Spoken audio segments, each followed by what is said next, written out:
Assalamualaikum warahmatullahi wabarakatuh, teman-teman semuanya. Saya Niono, anggota Komisi 4 DPR RI, sedang melakukan kunjungan spesifik untuk melihat kasus pagar laut yang kedua. Kemarin di Tangerang, hari ini kita di Bekasi.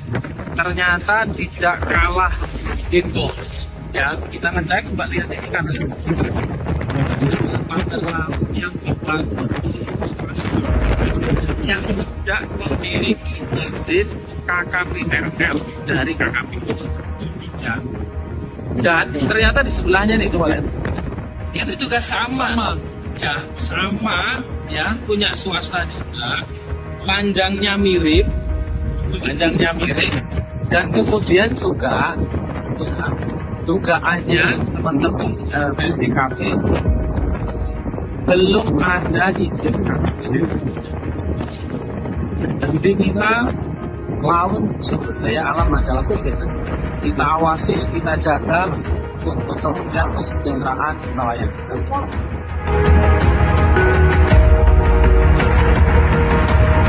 Sebelah sana ini ternyata kita ini sama ini Kapek juga ternyata punya swasta. Aduh, ampun deh pokoknya.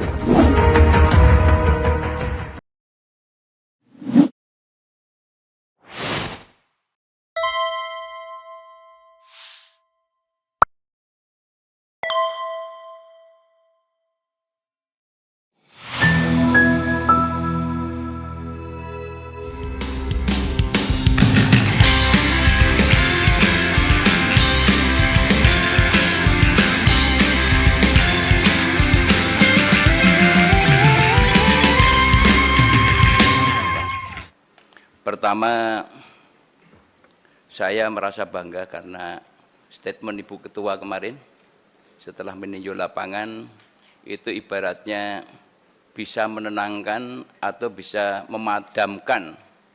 Ibaratnya kalau ada kebakaran itu rakyat sudah mulai tenang, statement itu. Namun setelah saya mendengarkan penjelasan Pak Menteri, ini harapan saya juga jangan sampai mengecewakan statement daripada Bu Ketua kami. Termasuk saya pun kemarin memberikan satu respon tanggapan yang keras karena saya khawatir juga kalau disemprit Bu Ketua. Ternyata Bu Ketua lebih keras daripada saya. Saya bangga betul. Pak Menteri yang saya hormati, terkait proyek kaitannya dengan PIK, ini gonjang-ganjingnya itu mulai tahun 2009. Saya sebagai pimpinan di sini waktu itu, bahwa di era pemerintahan sebelumnya itu pernah dilakukan penolakan. Kajian lingkungan hidup strategis sudah dilakukan penolakan oleh pemerintahan Orde Baru dan dilanjutkan pemerintahan berikutnya. Karena memang dengan berbagai pertimbangan aspek sosial, ekonomi, lingkungan, dan lain sebagainya. Namun kami juga heran tiba-tiba akhir-akhir ini ibaratnya proyek di sana itu seperti superjet, push, langsung selesai semua dan bisa terbangun seperti itu. Dan kedua, yang paling mengejutkan itu adalah ketika terjadi pemagaran sudah begitu panjang. Saya mohon maaf Pak Menteri, ini tugas kita bersama. Saya tidak akan istilahnya marah kepada Pak Menteri, tapi kekecewaan saya sebagai wakil rakyat, Pak. Bapak tidak menunjukkan keseriusan dalam persoalan ini. Yang awalnya Pak Prabowo Subianto, presiden yang kita pilih, itu telah membuat statement dan memerintahkan kepada TNI Angkatan Laut dan kepada Panglima TNI. Sebetulnya itu tidak perlu terjadi kalau Bapak dan aparatnya sadar tugas dan fungsi pokoknya. Undang-undang yang kami buat sudah cukup banyak.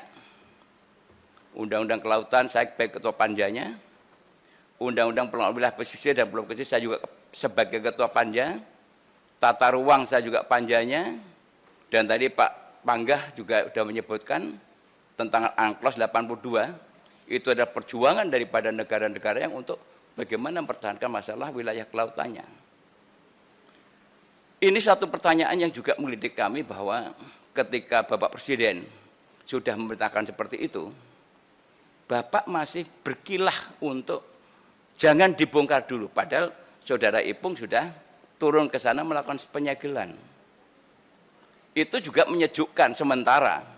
Tetapi akhirnya rakyat kecewa lagi karena Saudara Ipung tidak menindaklanjuti apa yang telah ditemukan. Oleh karena itu kalau bicara alat bukti, kalau kita baca dalam undang-undang, itu penyegelan dan foto, pengakuan masyarakat, itu sudah bisa merupakan alat bukti. Mohon maaf Pak Sekjen, kalau saya salah karena tentang hukum dengan Bapak. Dan kedua, juga yang terkait dengan masalah yang tadi Pak Jajanggo sampaikan. Kalau memang KKP tidak punya kewenangan, negeri ini tidak berdiri sendiri Pak. Ada kepolisian, kanan kiri Bapak polisi semua, jenderal-jenderal. Harusnya paham kenapa tidak lakukan itu. Kenapa sampai Pak Prabowo marah begitu keras dan sampai statement TNI Angkatan Laut yang mengatakan saya tegak lurus secara vertikal kepada Presiden. Tidak ada kanan kiri. Saya salut kepada TNI Angkatan Laut. Boleh kita katakan bravo untuk Angkatan Laut. Ini menunjukkan bahwa keseriusan bahwa negara ini Pak sudah mulai akan dirusak oleh orang-orang tertentu. Kalau kita bicara jujur Pak, kanan kiri di telinga kami ini Pak, dari rakyat Pak, menyampaikan masa sih Pak Sakti Wahyu Trenggono yang katanya Sakti tidak bisa memberantas ini. Tukang becak pun sudah tanya tentang pagar atau pagar misterius di tengah laut. Sopir saya setiap hari tanya, masa Pak Menteri nggak tahu sih, kemana aja Pak Dirjen ini yang punya fungsi pengawasan. Saya berpikir Bu Ketua, malah khawatir saya penambangan pasir ini juga bagian rekayasa nih. Karena pematokan itu nanti ujung-ujungnya adalah akan ada penimbunan pasir. Jangan-jangan kebijakan pasir yang diusulkan nanti adalah rekayasa supaya penyedot pasir untuk menutup itu, setelah itu dikeluarkan sertifikat dan lain sebagainya. Sedimen laut alasannya. Nah ini mohon betul-betul kita pikirkan bersama. Semua orang tahu tentang PIK itu siapa, bagaimana kekuatannya, dahsyatnya. Tapi saya minta Pak, tanamkan ayo jiwa merah putih kita. Jiwa merah kita di berada kita ini. Jangan sampai ada negara dalam negara yang semaunya sendiri mengatur pemerintahan kita. Saya salut dengan Pak Prabowo, oleh karena saya minta kepada Komisi 4, spirit semangat Presiden kita yang begitu luar biasa, harus kita dukung dari DPR ini. Jangan sampai DPR ini dianggap sebagai, atau dicap sebagai lembaga stempel. Kami sudah terjun kemarin, ternyata tidak cukup hanya pagar misterius di tengah laut. Saya kebetulan ditugasi untuk di wilayah sebelah. Lebih terkejut lagi ini. Ada 1063 hektar mangrove yang di ruang laut juga akan diturunkan statusnya dan kemudian juga nanti ujung-ujungnya akan disertifikatkan untuk pariwisata. Padahal jelas-jelas dalam PSN itu, wisata itu diperbolehkan tapi tidak boleh dijadikan tempat tinggal. Ini nanti kita bahas dengan Menteri Perhutanan nanti siang. Nah, oleh karena itu Pak Menteri, sekarang ini rakyat sudah menunggu. Rakyat ini menunggu apa endingnya. Jangan sampai rapat hari ini hanya merupakan anti klimaks. Rasanya kalau rapat ini tidak ada satu kesimpulan yang memberikan jawaban kepada rakyat, saya mohon maaf Pak, tidak nanti, sekarang pun saya lepas dulu Pak ini, rencana saya Pak. Saya lepas Pak. Malu sebagai wakil rakyat. Karena persoalannya sudah berlarut-larut. Ini rakyat sudah menuju bahwa ada skenario bahwa pejabat-pejabat tertentu melindungi terhadap proyek besar ini. Ada apa? Gerangan. Ini serius Pak. Oleh karena itu, ayo kita sama-sama, mumpung Presiden kita semangat, harapan saya DPR sudah semangat, kemarin setelah paripurna kita diterjunkan ke lapangan, Pak Menteri juga harus sama-sama semangat. Jangan sampai Pak Menterinya malah kendor. Harapan saya seperti itu. Jadi ini Bu Ketua, saya mohon betul agar statement Bu Ketua kemarin itu bisa menjawab daripada apa yang disampaikan atau diharapkan masyarakat. Saya dan teman-teman tentunya di ruangan ini tidak ada fraksi partai-partai Pak, yang adalah fraksi Komisi 4. Kami ada di belakang Ibu Pimpinan untuk mendukung apa yang langkah-langkah dilakukan Ibu Pimpinan dalam rangka menegakkan regulasi, aturan, dan harapan kami adalah harus diusut tuntas. Seperti yang disampaikan Bu Ketua. Harus karena sudah ada pengakuan. Yang paling bahaya Pak adalah ada sebuah skenario. Rakyat, nelayan yang tidak tahu atau buta hukum disuruh bikin pengakuan. Alangkah naibnya negeri ini. Rakyat yang sudah susah, sengsara, disuruh mengaku untuk melakukan persekongkolan jahat. Mengakui perbuatan-perbuatan yang melawan hukum oleh kelompok tertentu. Ada 6 perusahaan di sana yang sudah